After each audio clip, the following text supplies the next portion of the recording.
What is going on, everybody? Welcome back to a brand new video, and in this video, this is my review of Supergirl, the brand new DCU film. This is the next installment into the DCU, and I have been sitting on this movie for a day now. I saw it yesterday. I'm filming this, technically, I guess you could say, I'm filming this Thursday night. Really, it's Friday morning, but I'm filming this Thursday night. I saw it Wednesday night, so I got to really see it really early. I got to see a really early screening. I saw it at 9:45 on Wednesday night, and so I've been sitting on this movie for a day. I'm not going to be uploading this until probably Friday afternoon, because I want people to have some people to have at least seen the film, because this is a spoiler review. This is going to have all the spoilers in it. That's why I'm not uploading this now. I'm waiting. I might not even upload this till Saturday. I don't know, but there is a lot of controversy and a lot of negative news about this film that's been going around. And I want to make this abundantly clear. I'm going to say this. Go see the movie, please, with any movie, not even just Supergirl. Go see it. Form your own opinions. Do not go on Rotten Tomatoes. Do not go on Instagram or TikTok or YouTube and listen to people's opinions and let that change what you're going to do. Don't let them influence you, right? Don't let their opinions stop you from going to the movies. Go and see the movie. Form your own opinion. Please do it. I promise you won't regret it. Form your own opinions, please. Because there's been a lot of people on social media, saying negative things about the film, and I've seen it in the comments, an extensive amount, a scary amount, where they're like, okay, I guess I just won't see this now because it's bad. Please, go see the movie. Go check it out for yourself. Again, not just for Supergirl, for any movie. Form your own opinions. Because a lot of what you read is 99.9% of the time isn't going to add up with how you feel. It's all about, everything is subjective. Film is subjective. Yes, you have dumb douchebags online who just have terrible opinions, but that's just the way it is. I mean, it's all subjective. So just because somebody hates something doesn't mean you will. And this is a perfect example of that. There are so many people right now hating this new Supergirl movie, and there's a lot of people really liking it. It's really split down the middle.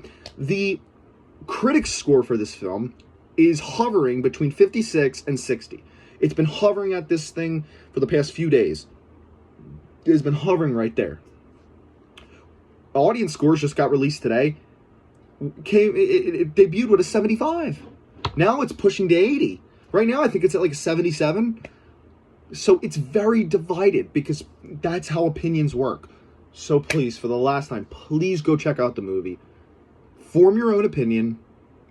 And that's it. Don't let other people sway how you feel. I just wanted to say that because, again, like I said, there's been a lot of influencing, and word of mouth is very strong. Now, to get into my thoughts of the film. I was going into this movie, or let's go back. We'll go back to a few months ago when the first trailers came out. This was still my most anticipated movie of the year because I love DC. I am a DC fan at heart. I always have been and I always will be. I mean, I love DC.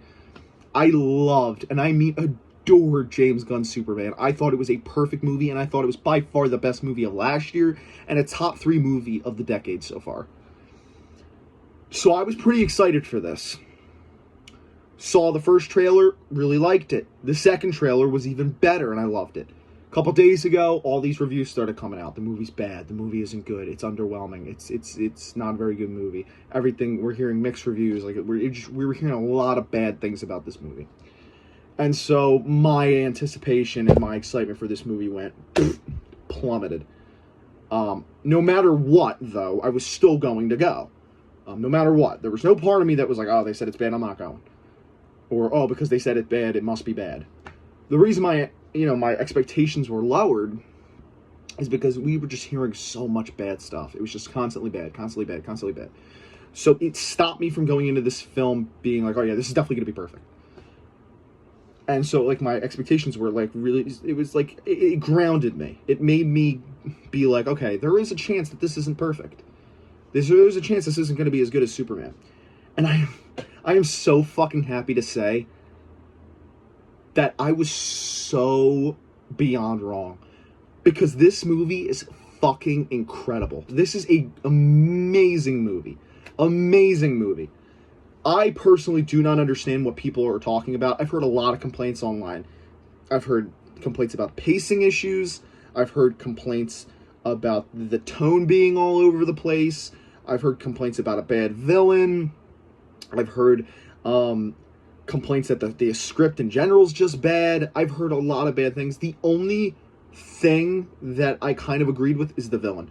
The rest of it makes no sense to me. Maybe it will to you. Again, that's why it's all subjective. But in my personal opinion, Supergirl is a near perfect film for Supergirl. I gave it a 4.5 out of 5 on Letterboxd.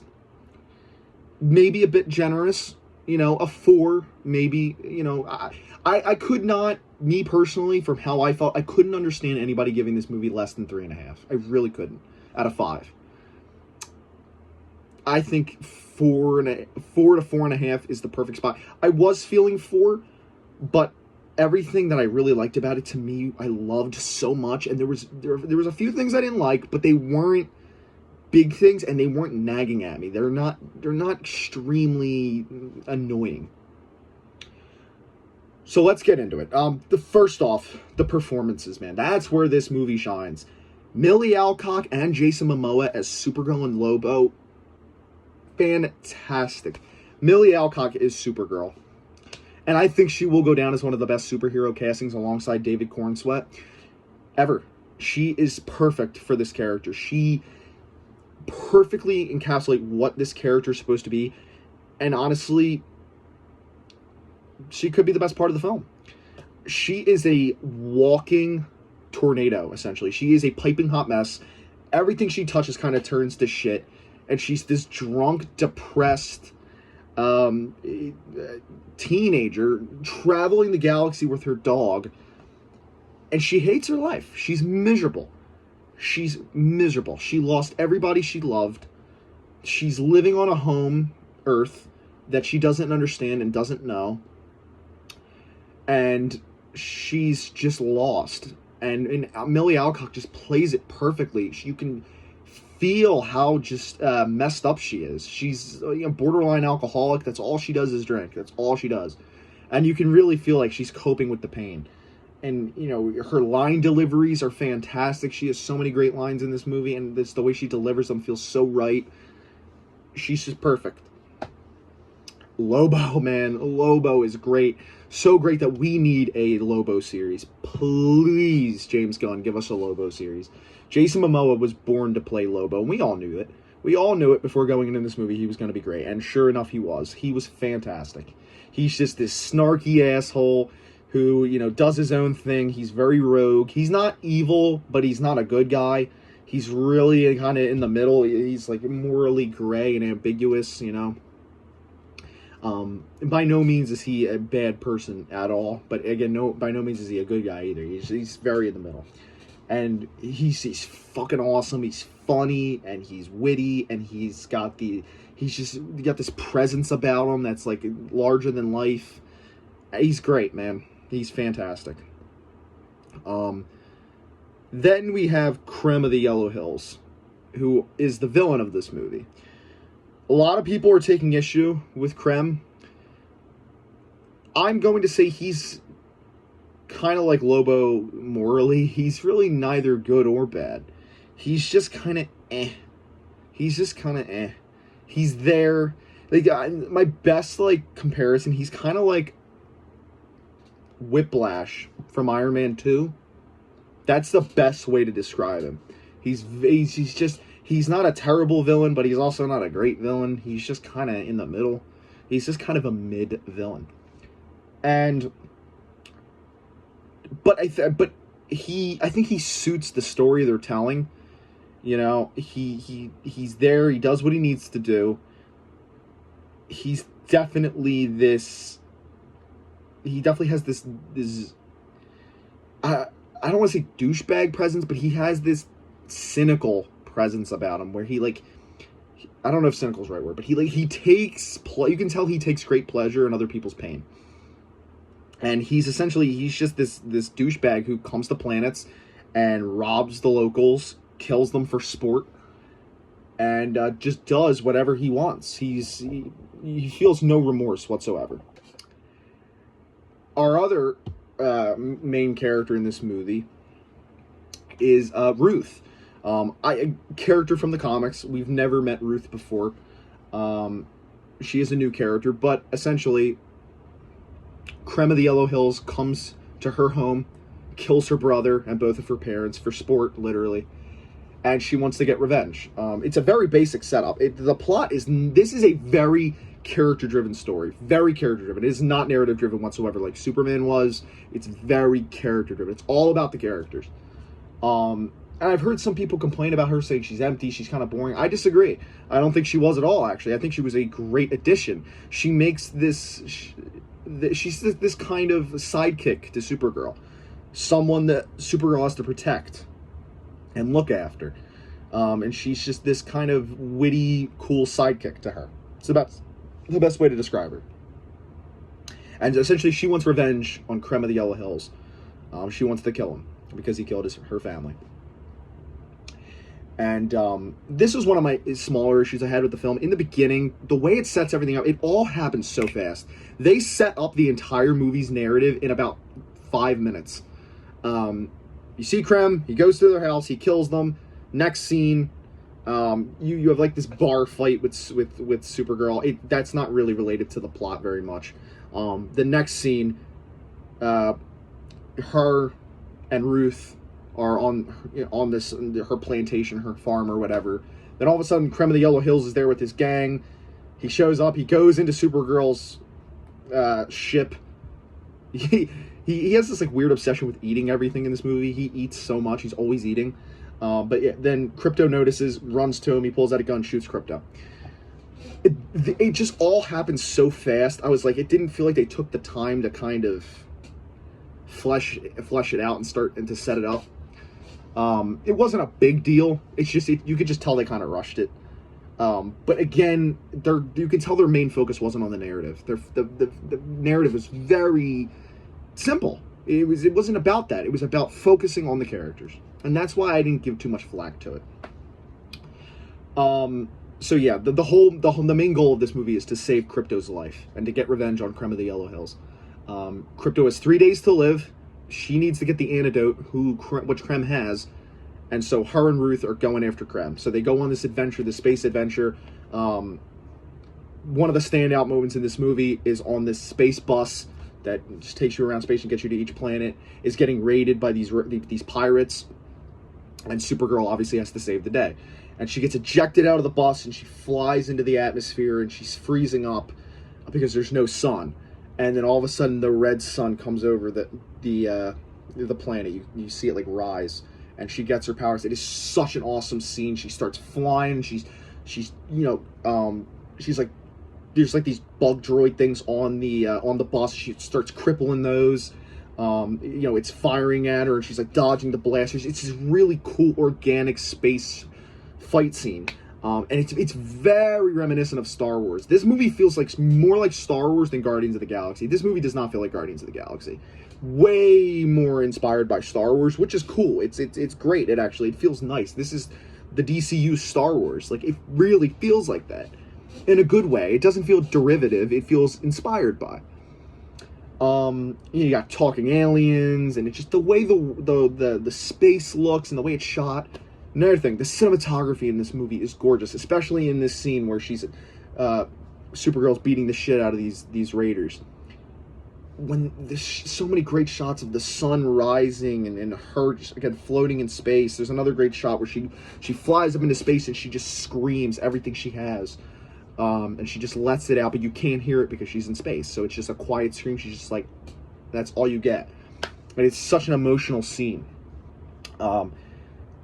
But yeah, this is such a great action sequence. One of my favorite of the film. And then she's in the bus, and they have this tech where it can teleport you all over the place. You become like reanimated. It's weird. It's hard to explain. Honestly, the best way to describe it is like when you die in Fortnite, you just turn into these like little squares. You turn into these little pixels. It's like that. You turn into these pixels, and then you teleport somewhere else, and the pixels reanimate, and that's it. But there's a very badass fight scene in the bus where she's just like, they're teleporting all over the place and they're fighting and fighting. They make her super powerful in this movie as well. By the way, she might be more powerful than Superman. I'm not even kidding. She's so powerful. And she doesn't have that regard for life like Superman does. She isn't afraid to kick your ass beyond belief. And so yeah, it's a fantastic action sequence. Definitely one of my favorite parts of the movie. Also, throughout this movie, we keep getting flashbacks to what happened on Krypton, and this could have been the best part of the movie. You meet her parents, and you find out what happened to Krypton. Essentially, it got destroyed like it always does, but a certain part of Krypton survives. They have like this big mega collider in the middle of the planet, and it puts this force field around this one little part of Krypton. And in this version, she wasn't born until after Krypton was destroyed. And so she's not older than Clark in this. In this version, Clark is older than her. So she's actually younger than Clark. But she wasn't born until 8 years after Krypton was destroyed. But the problem was when they detached from Krypton, the soil that's inside of Krypton, it's called kryptonite, starts poisoning everybody in this small part of Krypton. And everybody starts dying, including her parents. And that's where she finds Krypto. And of course, her father's brother is Jor-El, Clark's father. And he knows Clark. You see a shot of Clark being flown off Krypton. It's just like a pod, and you see it taking off into the atmosphere. And so Supergirl's father learns how to rebuild that, and he sends her off as well. And he has so many great conversations and lines with her in this movie. In the flashbacks that you do get, there was a really touching part where he's explaining to her she doesn't want to go, she just wants to die with her family, but he tells her it's not about that. You can't die. It's about, you got to carry on, our family and our legacy. It's not just about you, it's about your mother, and it's about me, and you got to do it. You have to go and find your cousin Clark. And eventually she does, and we get obviously Superman. We see him again. We see our boy. This is the clip they released a month ago, where he opens the pod and he pulls her out and he shows her the Fortress of Solitude or whatever. There's a few more extra bits of dialogue in there that wasn't in the clip they released. There's like a added scene in there or whatever, but that was awesome getting that Superman cameo, and there was another one which I'll get to.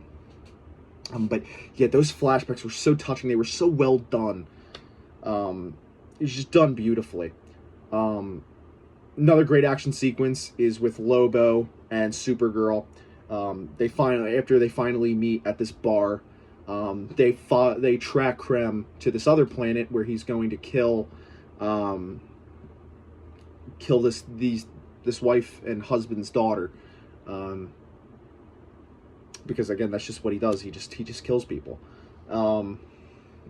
And there's a great action sequence there. Big fight scene with his motor. Lobo brings in his motorcycle, and Supergirl's kicking ass, and he's kicking ass with her. And eventually, unfortunately, Krem succeeds and kills the two parents and the daughter. And Supergirl realizes she failed because she stopped Ruth, who could have stopped Krem from killing them. Supergirl got in the way and stopped her because she felt that it just wasn't going to help her. She felt that revenge was not the way, and it wasn't going to help her. This whole movie is just her about Supergirl failing and failing and failing,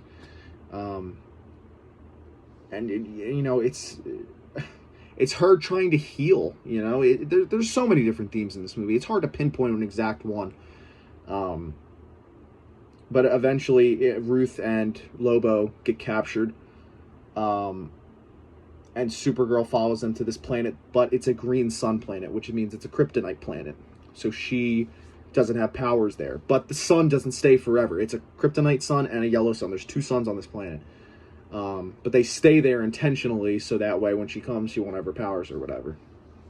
And so the final act of this movie is just a breakout. They have to break... She's there to break out Lobo and get Ruth, and then get the antidote for Krypto.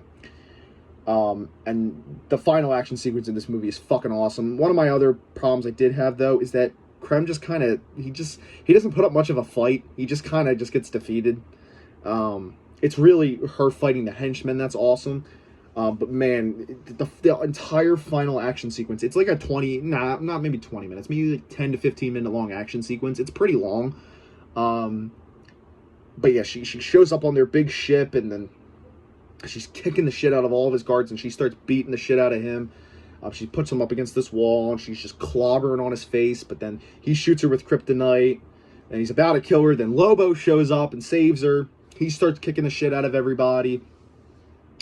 It's just such a sick action sequence. And my favorite part is when at the end, when she finally does defeat him for good, Krem, she kicks the shit out of him. I can't even explain how she does it. She like flies at him with full speed, starts twirling him around, smashing him into the ground. Kind of like how Supergirl or Superman did to the Engineer in Superman. She just fucking obliterates this dude, kicks the ever-living crap out of him. And it makes for such a fun action sequence. The whole ending, there was certain parts of the CG that looked a bit off. Like, you know, some of the green screen was a bit at times. But apart from that, man, it looked great. And eventually she ends up killing him. And that puts an end to the story. And she gives Crypto the antidote or whatever. He ends up being okay. And then Ruth and her part ways, and the final scene of the movie, which I loved so much, is her entering Clark's apartment, and then Superman comes through the window. She asks him how things have been. He says, I could have used your help, but I understand you have other places to be. And she says, no, I think I'm going to stay. And she does. And that's where the movie ends. She's staying on Earth and staying with Clark. And, yeah, man, I mean, that was, like, the overall synopsis of the film, and I loved it, personally. My theater loved it. I mean, we all gave a big applause at the end of it. My theater wasn't packed. We already know this movie's probably not going to make a lot of money. I'm hoping it can at least, like, hit 400 mil. I heard it has to, like, hit around 300 mil to break even. Hopefully you can get to that 400 mil mark. But I don't know. We'll see. So yeah, I hope you guys did enjoy my review of Supergirl. If you did, make sure to drop a like. Let me know what you thought about the movie in the comments below, and I'll see you guys next time. Bye, guys.